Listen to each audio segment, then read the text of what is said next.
Dear student, welcome in Physics Online class with Sunil Kumar Sharma, Assistant Professor of Physics, SK Government Girls College, Sikar.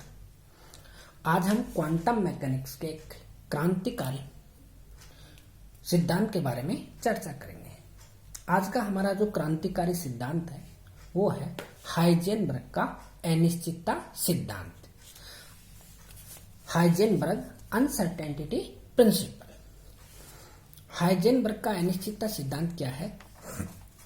इस सिद्धांत के अनुसार किसी एक ही समय पर किसी सूक्ष्म कण से संबंधित दो वृहत संयुग्मी राशियों, वृहत संयुग्मी कॉम्प्लेक्स कॉन्जुगेट, जैसे संवेग और स्थिति, ऊर्जा व समय, कोणीय संवेग और एंगल, इनका एक साथ पूर्ण यथार्थता से मापन करना संभव नहीं है।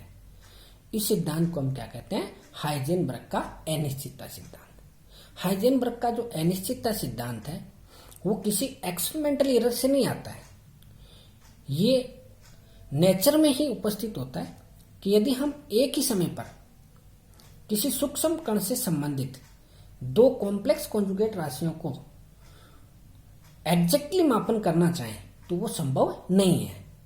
यदि हम संवेग को एग्जैक्टली मापन करेंगे तो हमें स्थिति में इनफाइनाइट अनिश्चितता मिलेगी, या हम स्थिति को एग्जैक्ट फाइंड आउट करेंगे तो हमें मोमेंटम या संवेग में अनिश्चितता मिलेगी। हाइजेनबर्ग के सिद्धांत के अनुसार कण की स्थिति व संवेग में अनिश्चितता का गुणनफल, जो दो कॉम्प्लेक्स कॉन्जुगेट क्वांटिटीज है उनमें अनसर्टेनिटी है, उनका जो प्रोडक्ट होता है, गुणनफल होता है, वो सदैव h×2 से अधिक या बराबर प्राप्त होता है। ठीक है, मैथमेटिकली इसको हम कैसे लिखेंगे? Del X dot del P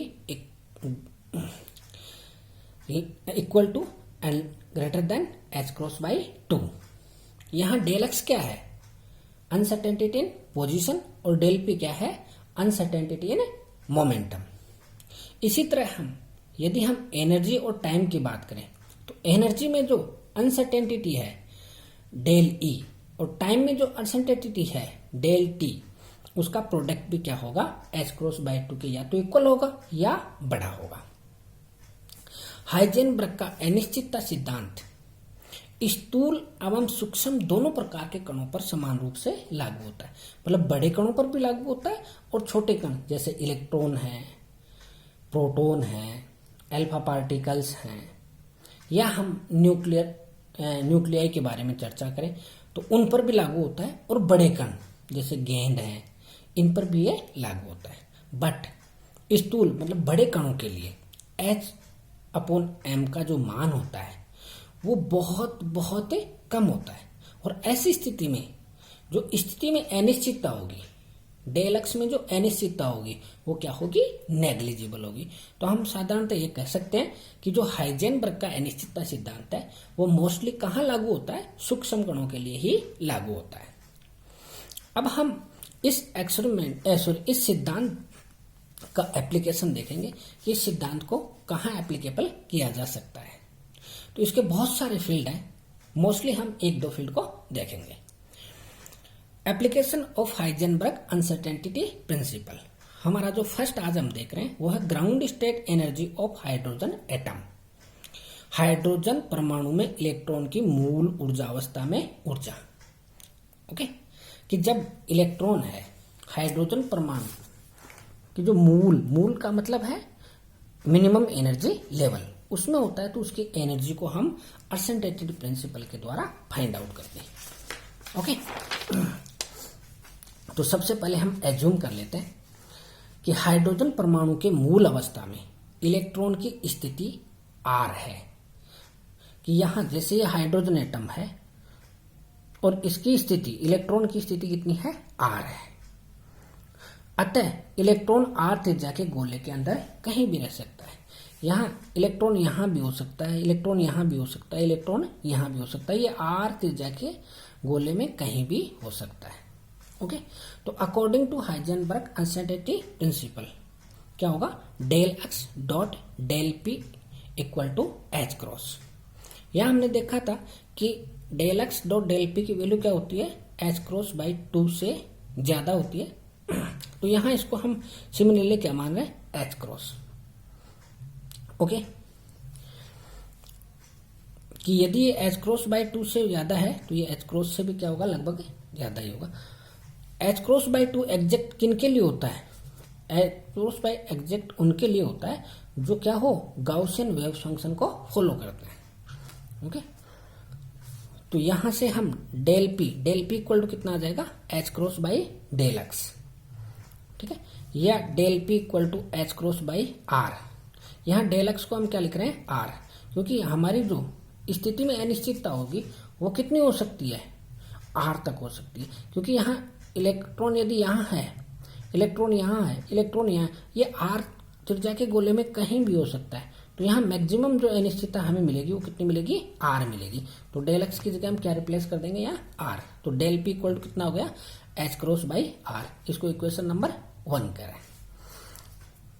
kinetic energy of electron, electron की काइनेटिक एनर्जी कितनी होती है, P square by 2m। P यहाँ क्या है, मोमेंटम है, 2m, m क्या है, मास ऑफ इलेक्ट्रॉन है, ठीक है। या इसको हम क्या लिख सकते हैं, p की जगह सिंपली डेल पी क्या है, अनिश्चितता है, और ये भी क्या है, मिनिमम अनिश्चितता है। तो इसको हम क्या लिख देंगे, del P equal to P, और यहाँ p की वैल्यू पुटअप कर देंगे क्या, एच क्रॉस बाई आर।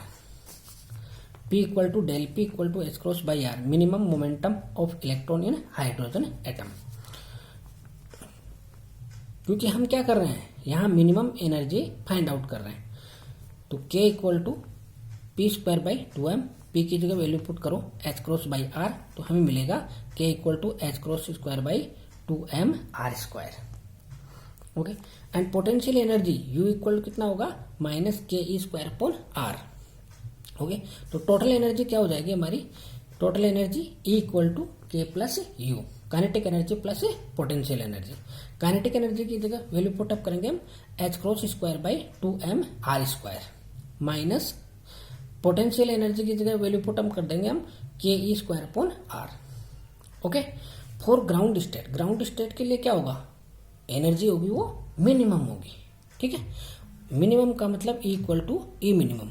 हमने यहाँ जो डेल पी को क्या माना था, P, क्यों, क्योंकि मोमेंटम को हम क्या कर रहे हैं, मिनिमम ले रहे हैं, ठीक है।